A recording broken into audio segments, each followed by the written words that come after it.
안녕하십니까. 12월 19일 월요일 말씀 묵상 함께 시작하겠습니다.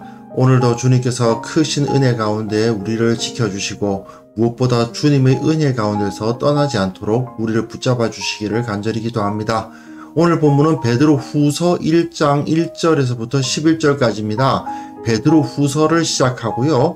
매 책을 시작할 때마다 그 책의 개요에 대해서 조금씩 설명을 하고 시작하는데요. 오늘도 베드로 후서에 대해서 좀 개요를 설명하고 계속해서 묵상을 이어나가려고 합니다. 그럼 먼저 말씀을 보시고 이후에 계속해서 묵상 이어나가도록 하겠습니다.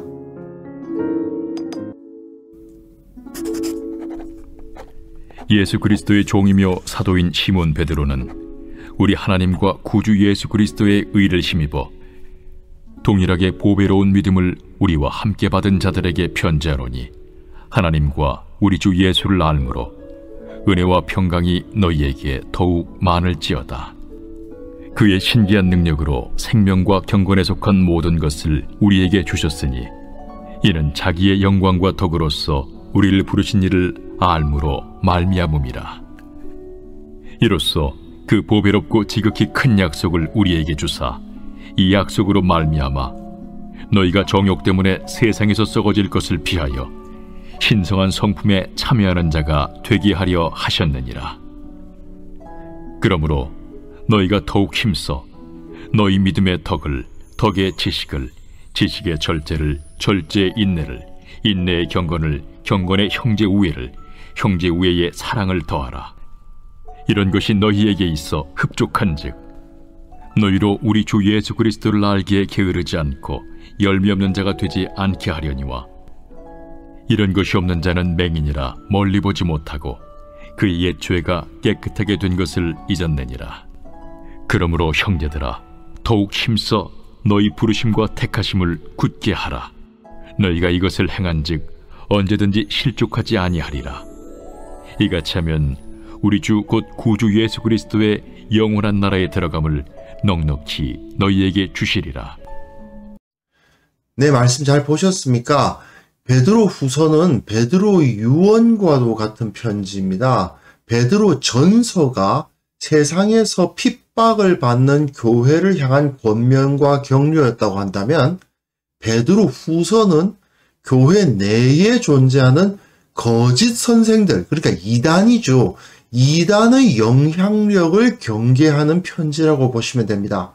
베드로 전서는 바깥으로부터의 공격을 당하는 교회, 베드로 후서는 내부로부터 생기는 이단의 공격을 당하는 교회에게 주는 권면이라고 생각하시면 돼요.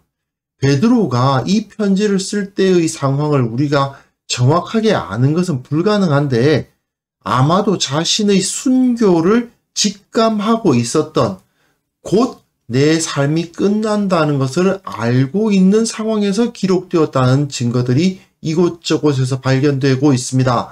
베드로는 결국 자신과 자기 동료 사도들의 사역들에 의해서 복음이 전파되었고 교회가 상당히 많이 번성했음에도 불구하고 그 가운데 거짓 교사들이 등장해서 성도들을 미혹하는 현실들을 목도하고 이에 대해서 교회를 경고하고 거짓 가르침에 넘어가지 말라는 유언을 베드로 후서를 통해서 남기고 있는 셈입니다. 그래서 베드로 후서는 베드로 전서처럼 크게 세 부분으로 나뉩니다. 첫 번째는 복음에 대해서 이야기를 해요. 복음은 진리다. 너희들 복음 배웠지? 그것은 우리가 의심할 여지가 없는 진리다. 그 이야기를 하는 부분이 1장. 그리고 거짓 선생들을 멀리하라. 이단들을 멀리하라는 얘기죠. 그게 2장. 그리고 진리를 온전히 붙들고 거짓 선생들에게 휘둘리지 않은 그런 태도를 유지하면서 주님께서 다시 오실 날을 바라보며 최종 승리를 향해서 앞으로 나아가자. 이런 말을 3장에서 하고 있어요.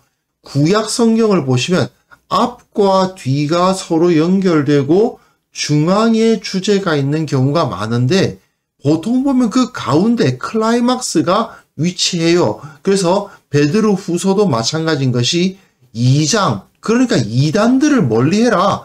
이게 주 메시지라고 보시면 됩니다. 그리고 그 이단들에게 휘둘리지 않기 위해서 우리들이 꼭 기억해야 될 것은 무엇인가? 그리고 그 이단들을 배제하고 우리가 바라봐야 될 목표는 무엇인가? 이렇게 가르침을 주고 있는 거죠. 그래서 특별히 오늘은 이제 시작하는데 복음은 진리다. 앞에서 발신인, 수신인, 인사말 이런 이야기가 이제 제시가 되고 그 다음에 복음 위에 확실하게 서라. 복음 위에 확실하게 서라는 그 말씀으로 오늘 본문의 내용이 요약이 된다고 할 수 있습니다. 우리가 복음을 떠나지 않고 복음 가운데 확실하게 서기 위해서 무엇이 필요하냐? 이런 메시지가 오늘 본문에 나오는 겁니다. 본문 보시면요. 예수 그리스도의 종이며 사도인 시몬 베드로가 이 글을 썼다고 말하고 있고요. 우리 하나님과 구주 예수 그리스도의 의를 힘입어 동일하게 보배로운 믿음을 우리와 함께 받은 자들에게 편지하노니. 동일하게 보배로운 믿음, 그리스도로 말미암은 보배로운 믿음, 복음이죠. 이 복음을 받은 자들에게 편지를 한다. 하나님과 우리 주 예수를 알므로, 이 안다는 말이 상당히 중요하게 제시가 됩니다. 은혜와 평강이 너희에게 더욱 많을지어다. 은혜와 평강이라는 말은 이 당시 그리스도인들이 많이 사용했던 인사말이니까 좀 평범한 표현이라고 할 수 있는데요. 하나님과 우리 주 예수를 알므로, 지식을 가짐으로 라는 표현을 쓰고 있다는 것이 상당히 중요하게 등장해요. 그의 신기한 능력으로 생명과 경건에 속한 모든 것을 우리에게 주셨으니 이는 자기의 영광과 덕으로서 우리를 부르신 이를 알므로 말미암음이라. 다시 알므로. 생명과 경건에 속한 모든 것을 우리에게 주셨는데 그것이 어떻게 가능하다고요? 알므로 말미암아 가능하다. 이로써 그 보배롭고 지극히 큰 약속을 우리에게 주사 이 약속으로 말미암아 너희가 정욕 때문에 세상에서 썩어질 것을 피하여 신성한 성품에 참여하는 자가 되게 하려 하셨느니라. 여기서 중요한 말은 신성한 성품입니다. 베드로 후서에서 베드로는 그 독자들에게 복음에 대한 지식을 가지라고 강조를 합니다. 이 안다는 말을 상당히 중요하게 표현하거든요. 그리고 이 지식을 바탕으로 한 신성한 성품, 그 인격이 변화되는 것을 강조합니다. 이게 베드로 후서에서 계속해서 나올 거예요. 말씀을 머리로 알고 또한 내 가슴으로 그 성품을 가지라는 거죠. 그러한 성품으로 변화가 되어야 된다는 겁니다. 지식을 쌓는 것과 성품이 변화되는 것, 이것이 동전의 양면처럼 제시가 되는 거죠. 지식만 잔뜩 쌓아서도 안 되고 착하게만 살면 되는 거 아니야? 그렇게 생각해서도 안 되고 말씀을 온전히 알고 그 지식에 근거해서 나의 성품이 변화되어야 된다는 겁니다. 이게 상당히 베드로 후서에서는 중요하게 제시가 됩니다. 그러므로 너희가 더욱 힘써라. 너희 믿음의 덕을, 믿음과 덕, 덕의 지식을, 믿음, 덕, 지식. 이 표현들을 한번 보십시오. 믿음이라 했을 땐 보통 예수님께서 우리를 위해서 십자가에 돌아가시고 우리를 위해서 그 은혜를 내려주셨다는 사실을 믿는 것, 아는 것에서 나온다는 느낌이 듭니다. 하지만 그것이 덕을 나타내요.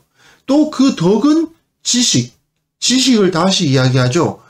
지식에는 절제, 절제는 인내, 인내에는 경건, 경건에는 형제 우애, 형제 우애 사랑, 이런 표현을 쓰면서 계속해서 연쇄적으로 하나님을 섬기는데 합당한 성품들이 발전해 나가는 것을 그려주고 있습니다. 기본적으로 중요한 것은 지식이지만 이것이 꼬리에 꼬리를 물고 순환해서 점점 그 성품이 발전되어 가는 거죠.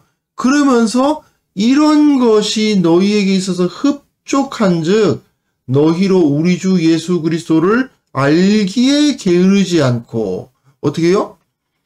이런 모든 것이 흡족하니까 어떻게 됩니까?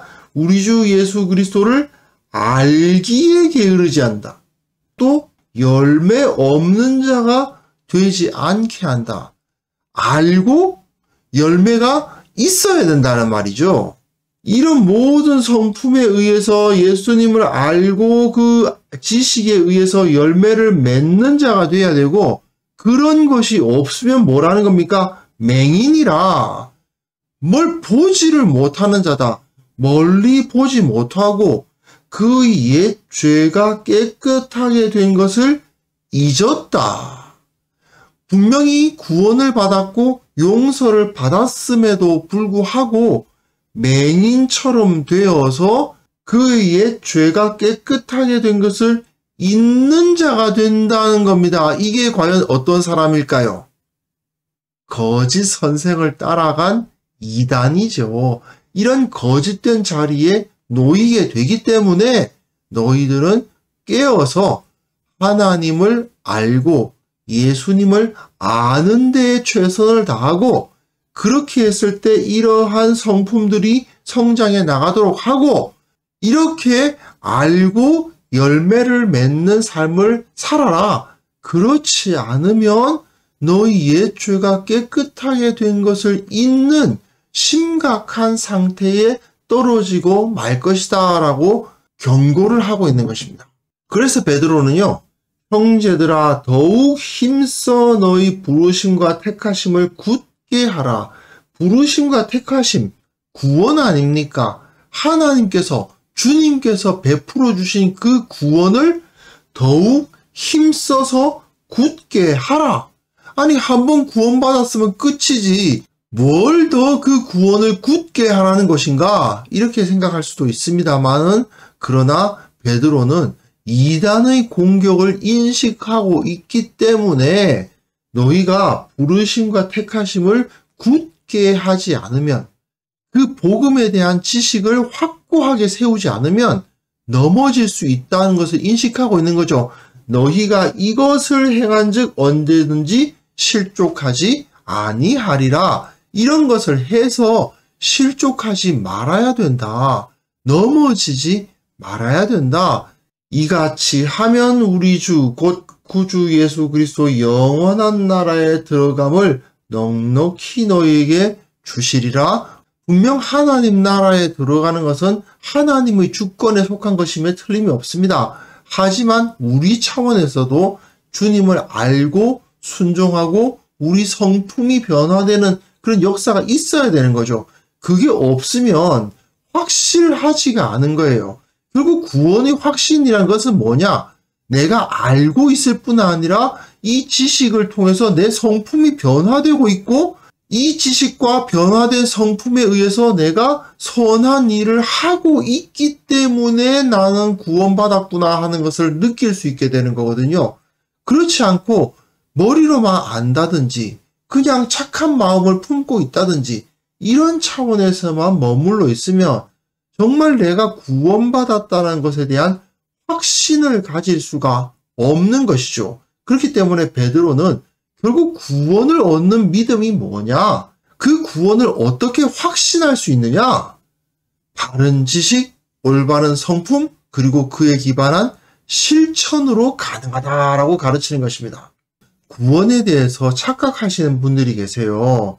그냥 머리로 예수님에 대해서 아니까 나는 구원을 받았다. 나는 구원받았어. 나는 구원받았어 하고 되뇌이기만 하면 구원받는 거라고 생각하시는 분들도 가끔 있고요.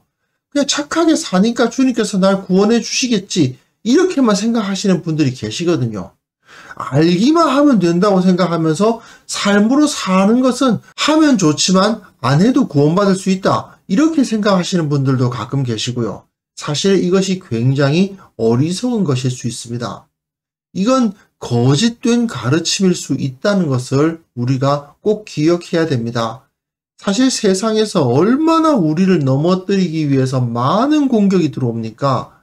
그 수많은 거짓된 가르침과 우상 숭배와 이단들의 공격을 우리는 겪고 있는 것이죠. 그 모든 것을 이겨내기 위해서는 이건 이단이니까 가까이 해서는 안 되고, 이건 우상 숭배니까 가까이 해서는 안 되고, 언제 그걸 일일이 다 알아서 피해가겠습니까? 내가 복음 위에 바로 서고, 진리 위에 바로 서고, 내 성품을 바르게 하고, 내 삶이 바르게 되면 잘못된 것이 들어왔을 때 따로 이들이 어떤 사람인지 모른다 하더라도 이 사람들은 잘못된 가르침을 하고 있구나 하고 알게 되니까 거짓에 빠지지 않는데, 진실된 믿음과 온전한 성품을 갖추고 있지 못하다 보니까 거짓에 쉽게 넘어가는 것이거든요. 우리가 이렇게 되어서는 안 되지 않겠습니까? 그렇기 때문에 무엇보다도 이단에 넘어가지 않기 위해서, 거짓된 가르침에 속지 않기 위해서라도 나의 그리스도인으로서의 정체성을 바르게 지킬 필요가 있습니다. 하나님으로부터 오는 그 복을 누리기 원하신다면 이 세 가지 지식과 성품과 실천을 반드시 온전하게 갖춰야 된다는 사실을 우리는 기억해야만 됩니다. 그래서 이 시간 함께 기도하실 때에요, 먼저 내가 말씀을 온전히 알게 하옵소서. 그리고 그 말씀으로 나의 성품과 나의 생활이 변화되게 하옵소서. 내 삶이 온전히 그 위에 세워지게 하시고 주님의 성품으로 세상을 변화시키는 자가 되게 하여 주옵소서. 함께 기도하겠습니다.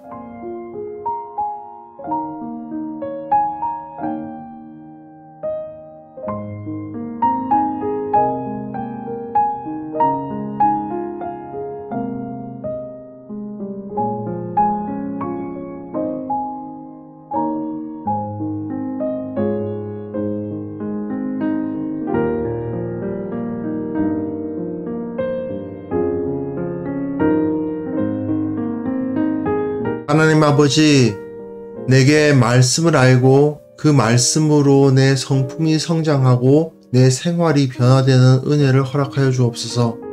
말씀 위에 서게 하시고 내가 그리스도인이라는 나의 정체성을 분명히 붙들고 그리스도인답게 살아갈 수 있도록 도와주시기를 원하옵고 바랍니다. 거짓된 가르침이 이 땅에 가득합니다. 주님, 그 거짓된 가르침들을 우리가 온전히 분별하기 위해서는 먼저 내가 진리 위에 세워져야만 되고 내 성품이 하나님 앞에 바로 서야만 된다는 사실 철저하게 기억하고 하루하루를 살아갈 수 있도록 도와주옵소서. 오늘 우리가 살아가는 그 모든 삶 가운데에서 예수 그리스도의 성품이 드러나게 하시고 예수님을 닮았다고 인정받는 자가 될 수 있도록 도와주시고, 이를 통해서 저들에게, 세상 사람들에게 은혜를, 진정한 진리를 드러내는 자가 되게 하여 주옵소서. 하나님 아버지, 특별히 기도하옵기는 성탄절을 맞이하였는데 세상은 예수 그리스도의 성육신을 묵상하고 그 은혜에 감사하는 것이 아니라 흥청거리는 분위기로 흘러가고 있음을 보게 됩니다. 주님께서 이 땅을 붙들어 주셔서 예수님을 기억하지 않는 성탄절, 그저 흥청망청 방탕한 시간을 보내는 연말 연시가 되지 않도록 도와주시고, 오직 주님께서 왜 이 땅에 오셨던가를 묵상하며 주님의 은혜 가운데 깊이 들어가는 그러한 성탄절이 될 수 있도록 주께서 우리를 붙들어 주시고 우리를 지도하여 주옵소서. 아버지, 오늘 하루도 주님을 기억하며 살아가기를 원합니다. 주님의 은혜를 체험하기를 원합니다. 능력 주시고 이기게 하시고 우리로 하여금 강건하게 하옵소서. 예수님의 이름으로 기도합니다. 아멘.